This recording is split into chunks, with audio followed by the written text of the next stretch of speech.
Hello, I'm Ollie and this is Criminolly, where I talk about crime, pulp, horror, that kind of thing. Today, weird, spicy old paperbacks and some modern horror. It's my weekly wrap-up.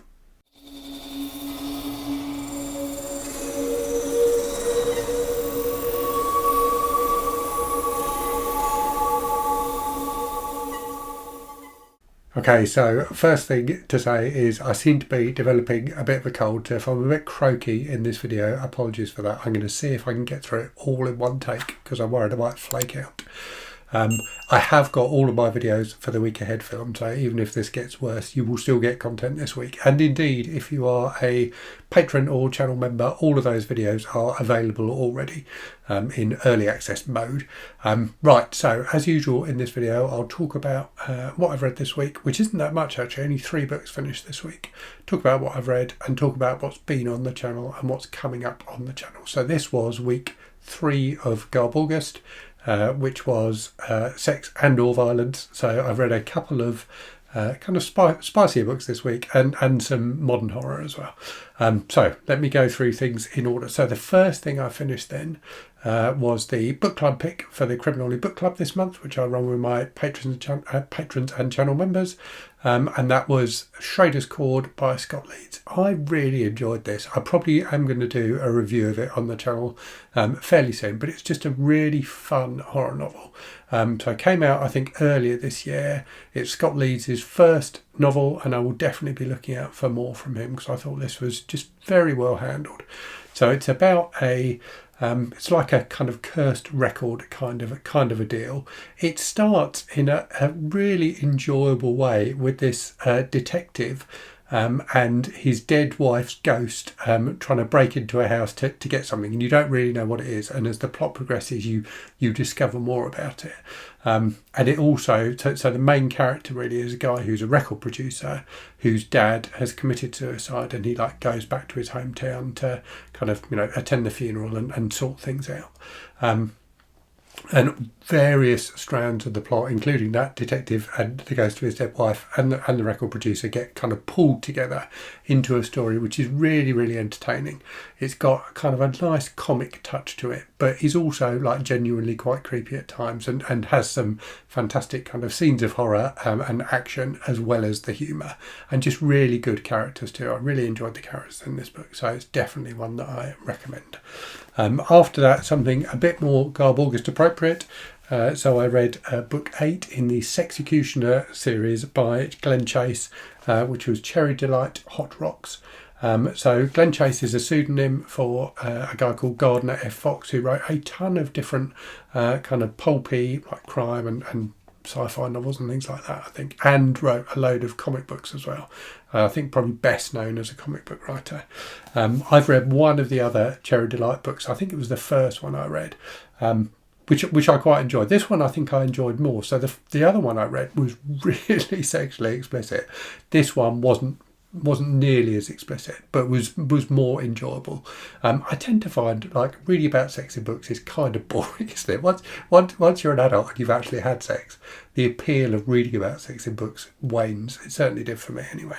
But this was entertaining. So Cherry Delight is an agent for an organisation called NYMPHO. NYMPHO stands for the New York Mafia Prosecution and Harassment Organisation. So these books rip off the Executioner series. In the Executioner books, which I've talked about many times on the channel, Mac Bolan, who's a one-man army, is going up against the Mafia. Cherry Delight also goes up against the Mafia. This book, as the title kind of suggests, is about the diamond trade. So it's a bit more globe-trotting than the other book I read. The other book I read from the series. So in this book, it starts off in South Africa. It then goes to Marrakesh, I think, and then to Holland.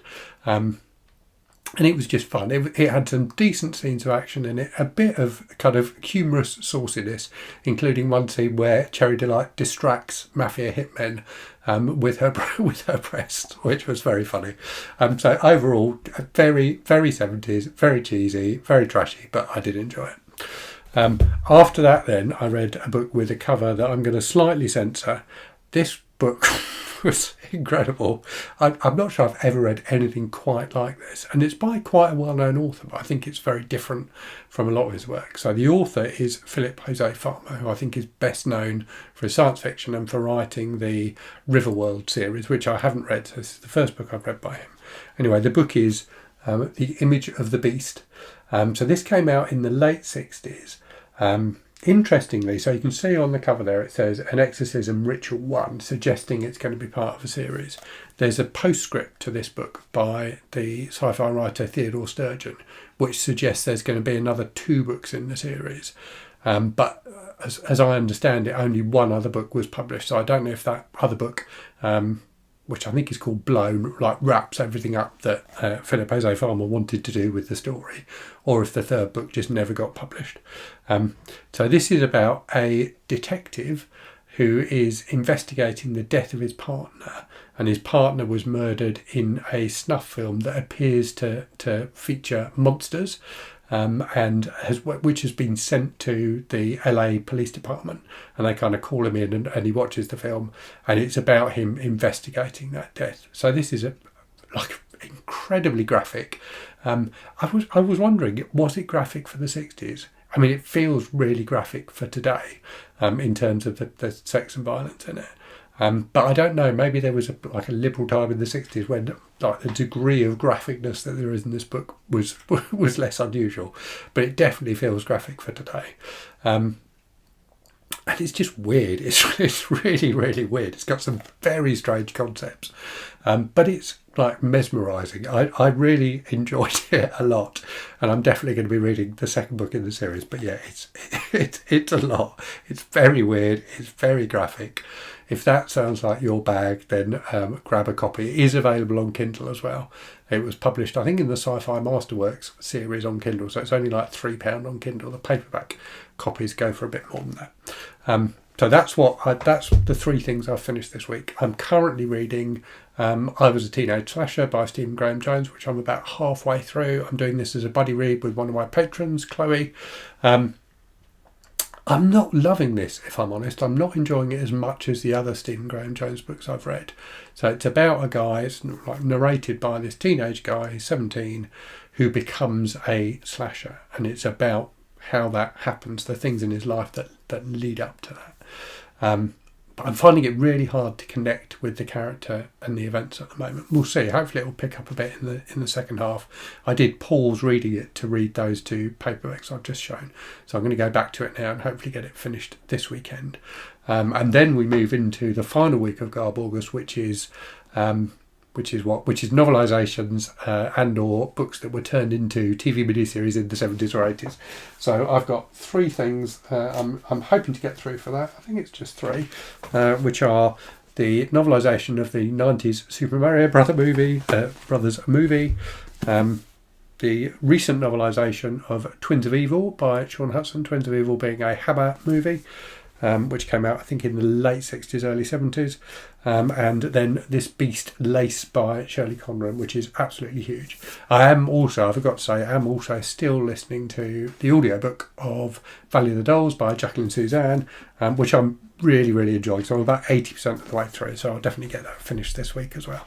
So yes, that's what I've been reading and will be reading in terms of channel stuff then. So a few videos in the last week. And I think one of the reasons why I've read a bit less this week is I've put up a couple of things on the channel, both on the community tab and on in terms of videos that have had absolutely tons of comments. And both of those things were quite personal things for me, so I really wanted to make sure I replied to all of the comments. So that's taken up a bit more time than it normally does this week, and so I haven't been able to read quite as much. So anyway, in the last week then you've had my review of The Echo Man by Sam Holland, a serial killer thriller, which was a lot of fun. I did the Honest Booktuber tag, where I talk about all sorts of different things. Some things I've been wanting to talk about for a while.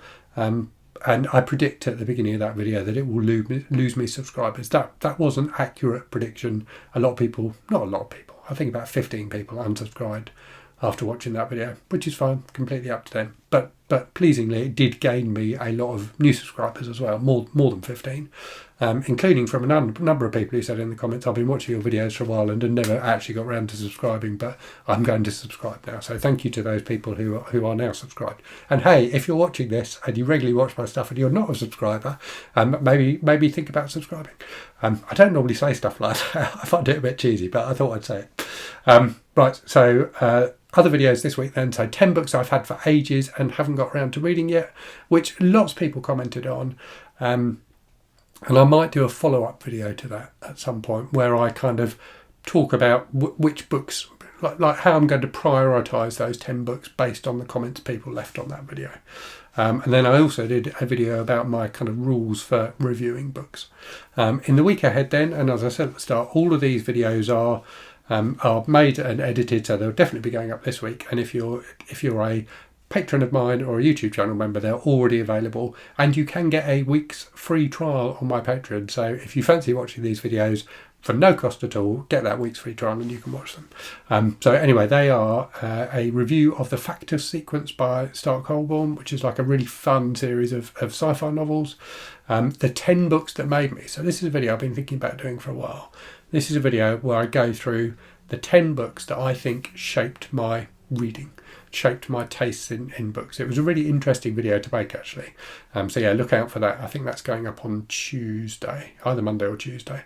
My September TBR with books for Shorty September, and also I talk a bit in that video about kind of my general reading plans for the rest of the year. And then also a video about what makes a book good, the things I think make a book good, and one thing in particular that I wanted to talk about in that video. So yeah, that's what's coming up in the week ahead. Right, I think I've managed to get through this in one take. I'm a bit tired now, and I kind of got shivers going down my spine. You know how you get when you're not feeling very well. Anyway, I'll leave it there and say, as always, thanks very much for watching. Hope you're safe and well out there. Hope you're reading good stuff, and I'll speak to you again very soon. Cheerio.